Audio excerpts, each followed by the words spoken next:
Nous voilà retournés sur la plateforme pour notre méditation. Je pense que vous avez tous prié les uns pour les autres et que ce fut un bon moment. Maintenant, Pasteur Olivier Goudard nous fera la méditation. Olivier, c'est à toi la parole. Oui, bonjour, bonjour à tous. Bénédiction pour le peuple de Dieu, ceux de Martinique, ceux de Guyane et ceux aussi de la Guadeloupe, sans penser ou sans oublier ceux de la France métropolitaine et tous ceux qui sont attachés à la langue française partout où vous êtes. Bénédiction et merci de votre présence sur le 24/7. Et je félicite encore le travail des organisateurs, leur ténacité, leur persévérance. Et je rends gloire à Dieu qu'il y ait des hommes et des femmes efficaces et qui maintiennent le cap vaille que vaille. Donc, très heureux chaque moment quand je viens et que je participe avec vous, c'est avec joie que je viens pour apporter ma toute petite pierre à l'édifice pour que le corps du Christ reste toujours et demeure ferme. Je vous invite donc à prier. Nous allons considérer, eh bien, cette partie très importante sur, eh bien, le péché, la séduction originelle. Je vous invite à prier. Prions. Éternel, notre Père, notre Dieu, nous voulons te remercier pour ton amour, ta grâce et ta grande bonté et la possibilité que tu nous donnes d'être ensemble pour participer à l'évangile éternel. Que tu bénisses chaque membre, chaque personne présente, toutes ces prières qui montent, que tu puisses donner aussi les réponses à tes enfants et qu'ils sachent que très bientôt, nous n'aurons pas besoin de la foi puisque nous allons te voir directement. Tu as dit une seule chose demeurera entre la prophétie, la foi et l'amour, c'est l'amour. Donc c'est pourquoi je prie que notre foi demeure jusqu'au retour imminent de Jésus-Christ et que nous soyons récompensés. Maintenant, accorde-nous ta présence dans cette étude et aussi dans ce partage. Au nom de Jésus, nous te prions pour ta gloire. Amen. Bien, mes frères et sœurs, c'est toujours pour moi un challenge de pouvoir essayer au maximum de vous donner des informations par rapport à ce que vous avez lu et de pouvoir faire une synthèse. Mais je bénis Dieu puisque je sais qu'il travaille dans nos cœurs et que le Saint-Esprit fait un travail par la suite pour nous aider à bien comprendre l'Évangile. Effectivement, nous sommes dans un chapitre extrêmement important et dans ce chapitre, mes frères et sœurs, il est important de savoir qu'il y a eu une grande controverse de l'ennemi sur la question de la résurrection. Est-ce que, en tant que hommes et femmes, lorsque nous mourons, notre âme part, il y a le purgatoire, est-ce qu'il y a une vie, c'est-à-dire on est libéré, et donc tout va bien, il n'y en a pas à se poser de questions, qui fait que certains ont même préféré se suicider pour être libérés du corps et donc se retrouver maintenant au paradis. Est-ce que certains, par rapport à ce qu'ils ont fait, qui était tellement mauvais sur terre, est-ce que bien ces personnes se retrouvent au purgatoire, sont en train de souffrir et ils attendront aussi qu'il y ait la mort éternelle et lorsque la mort éternelle sera là, eh bien pendant l'éternité, il y aura une vitrine où il y aura des gens qui seront dans l'enfer et pour toute leur vie, donc ils vont brûler, brûler.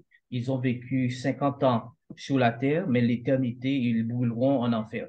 Donc, nous sommes dans une situation extrêmement complexe, encore une fois, qui montre comment l'ennemi a voulu inspirer ce qu'on appelle une malédiction et inspirer aux êtres humains encore un détournement de la vérité et pour salir le nom de Dieu. Et effectivement, mes frères et sœurs, nous devons comprendre à travers ces écrits, et Ellen White a eu cette vision que l'ennemi a essayé par tous les points à endormir l'homme. Et donc, rappelez-vous de ce premier point qu'avait dit Satan, vous ne mourrez point. Donc, il fallait qu'il trouve un moyen pour maintenir son argument que vous ne mourrez point, que vous seriez éternel puisque Dieu ne peut pas tuer, Dieu ne peut rien faire de cette sorte, sinon il serait un tyran. Donc, certaines personnes pensent qu'elles sont immortelles et qu'elles peuvent avancer. Mais il n'en est pas de ce que dit la parole de Dieu, ce n'est pas ce que la parole de Dieu déclare. La parole de Dieu est claire, mes frères et sœurs, que lorsque nous vivons sur terre, nous devons faire le choix d'accepter Jésus comme sauveur personnel. Et en acceptant Jésus comme sauveur personnel, eh bien, nous l'avons dans notre cœur. Et si nous mourrons en paix. Nous sommes tranquilles, mais il n'y a pas d'esprit ou ni d'âme qui sort du corps, comme on peut montrer l'image, et ensuite on avance. Il est clair, et regardez, hein, il est clair que lorsque nous regardons, Salomon le dit, hein, les vivants, en effet, savent qu'ils mourront, mais les morts ne savent rien. Et leur amour et leur haine et leur envie ont déjà péri. Ils n'auront plus jamais aucune part à tout ce qui se fait sous le soleil. Ni œuvre, il n'y a ni œuvre, ni pensée, ni science, ni sagesse dans le séjour des morts où tu vas. En d'autres termes, c'est vrai et je vous dirais qu'il y a quand même une difficulté pour nous parce que certaines personnes disent que j'étais presque mort ou bien j'étais mort, j'ai vu que je sors de mon corps. Donc, comment régler ce problème? Donc, c'est quelque chose où on ne peut pas dire que les gens mentent et on ne peut pas dire qu'ils sont dans la vérité. Il y a quelque chose qui nous échappe. Cependant, ce que je comprends et ce que j'ai étudié dessus, c'est qu'il y a un mouvement qui se fait avant la mort de la personne pour une décision finale. Et ça nous dépasse. Mais ça ne veut pas dire que la personne part dans un autre monde, etc. Non, c'est terminé. Lorsque nous sommes morts, c'est terminé. C'est ce que nous croyons quand qu'adventiste du septième jour. Et ça a causé beaucoup de problèmes lorsque la liberté a été acquise pour pouvoir lire la parole chacun chez soi. On a eu des difficultés avec des bishops, avec des pasteurs, avec des révérends qui ont maintenant été utilisé par l'ennemi pour tromper les hommes. Mais cependant, on voit bien que il y a des hommes comme Tyndall, Adam Clarke, eh bien ceux-là, ils ont résisté et ils ont dit qu'ils n'étaient pas par rapport à ceux qui croyaient en ce type de résurrection, après, cette vie après la mort. Ils ont dit, ils sont plutôt du côté du fait que, eh bien, il y a une résurrection. Et quand cette résurrection se fera, c'est là où les gens vont faire. Sinon, ils pensent qu'il n'y a pas de raison qu'il y ait une résurrection. Si les gens vivent après, on est déjà avec Saint-Pierre et que Saint-Pierre ouvre la porte. Pourquoi on a besoin de résurrection? On est déjà avec Jésus, on est libéré du corps. Quelle histoire de résurrection qui se produit dans la Bible? Et c'est là que mes frères et sœurs, cette ironie touche plein de personnes. Je peux vous dire, beaucoup de personnes croient qu'ils vivront, après leur mort, ils quittent et qu'ils sont dans leur âme et leur âme vive. Mais la Bible est claire, l'âme qui pêche, c'est celle qui meurt. Donc l'âme, en réalité, mes frères et sœurs, euh, est dans le sang. Donc, lorsqu'on meurt, notre âme meurt. Donc, les trois parties, corps, esprit, âme, eh bien, ça meurt et Dieu reprend le souffle et garde notre mémoire. Et lorsqu'il nous rappelle à la résurrection, alors il nous redonne notre mémoire et nous met face à notre corps et nous met face à la réalité.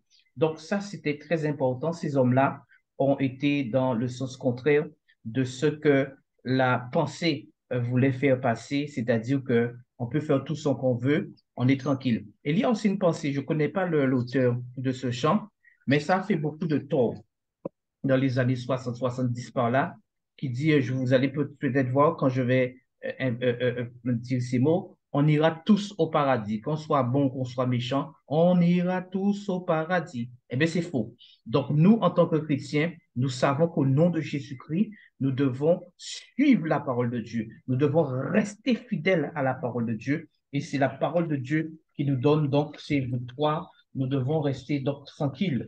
Alors, il y a un texte très clair de 1 Thessaloniciens euh, euh, euh, 4, versets 13 à 17 que nous connaissons, que nous utilisons pour les enterrements, nous voyons bien que, mes frères et sœurs, Dieu parle de la résurrection.